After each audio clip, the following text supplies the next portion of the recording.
សួរពុកម៉ែបងប្អូនទាំងអស់គ្នាថ្ងៃនេះខ្ញុំធ្វើវីដេអូបរៀនពីប្រព័ន្ធសាកអាគុយម៉ូតូវិញម្ដងដុំភ្លើងមាន3ប្រភេទដុំនេះមួយហើយដុំសាកអាគុយនេះមួយហើយនឹងដុំបិឆេះ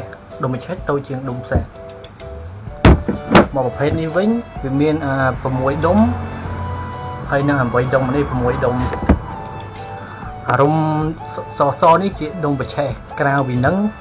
5ដុំនេះជាដុំសាកអាគុយបាទសូមទៅទស្សនារូបភាពខ្ញុំកាត់តបញ្យល់បងប្អូនទាំងអស់គ្នាបាទនេះជាប្រព័ន្ធសាកអាគុយម៉ូតូបាទនេះជាអាគុយហើយនេះជាប្រឡងហើយនេះជាដុំភ្លើងសាកអាគុយហើយនេះជាយ៉ូតហើយនេះជាអំពូលមុខនិងអំពូលក្រោយ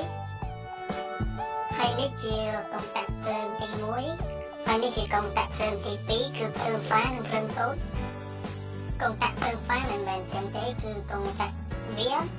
មានរូបសញ្ញាព្រួញប៉ុន្តែខ្ញុំយកកុងតាក់ភ្លើងធម្មតាយកមកដាក់ទៅព្រោះខ្ញុំលុបអស់បាត់ហើយជើងយកទី1គឺខ្សែចេញពីជើងទី1ហ្នឹងចូលទៅសាកអាគុយគឺមានខ្សែពណ៌ក្រហមរីឯជើងទី2វិញគឺមានខ្សែពណ៌លឿងដែលចេញពីដុំភ្លើងចូលទៅជើងទី2ហ្នឹងហើយខ្សែពណ៌លឿងក៏ចេញទៅបំភ្លឺអំពូលដែរតែមុននឹងបំភ្លឺអំពូលវាចង់កាត់កុងតាក់2សិន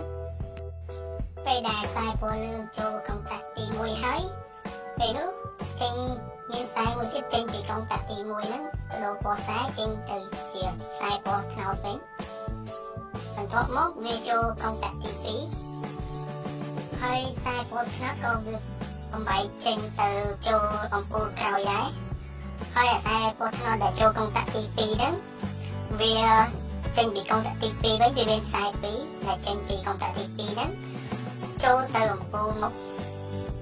ដែលមានភ្លើងហ្វាភ្លើងកូតបើភ្លើងហ្វាវិញគឺភ្លើងភ្លឺបានឆ្ងាយបើភ្លើងកូតវិញភ្លឺបានជិតទេមកចំណែកភ្លើងក្រោយវិញ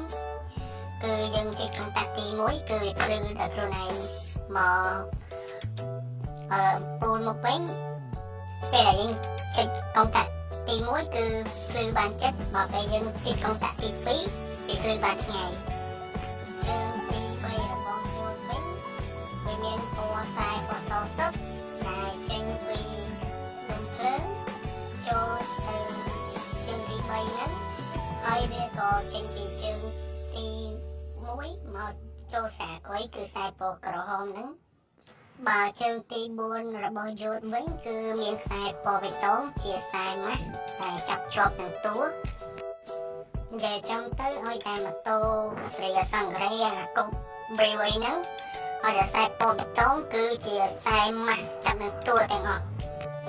បើនិយាយពីដុំភ្លើងវិញគឺវាមានខ្សែ2ខ្សែលឿងមួយខ្សែពណ៌សមួយខ្សែសចូលទៅយកទៅចេញពីយកចូលទៅខ្សែអាគុយបើខ្សែពណ៌លឿងចូលទៅយកហើយវាខ្សែអាគុយហើយវាមិនឡែងទៅបំភ្លឺ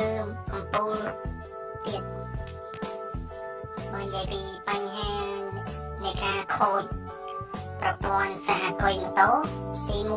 1ពេលណាដែលយើងមួងវាខ្លាំងពេលនោះអំពូលដាច់មានន័យថាយន្តនឹងវាខូចហើយយន្តវាមានតួនាទីកំណត់វ៉ុលពេលដែល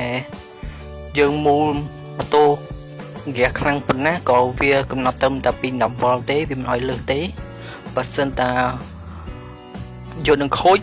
ដូចយើងមូលខ្លាំងនេះភ្លើងវាបុកទៅអំពូលខ្លាំងចឹងទៅអំពូលវាទប់បានតែពី10វ៉ុលទេតែលើសពីហ្នឹងអំពូលនឹងវាដាច់ហើយនឹងមានតួនាទីទប់ភ្លើងកុំឲ្យភ្លើងអាគុយបុកទៅលំភ្លើងវិញ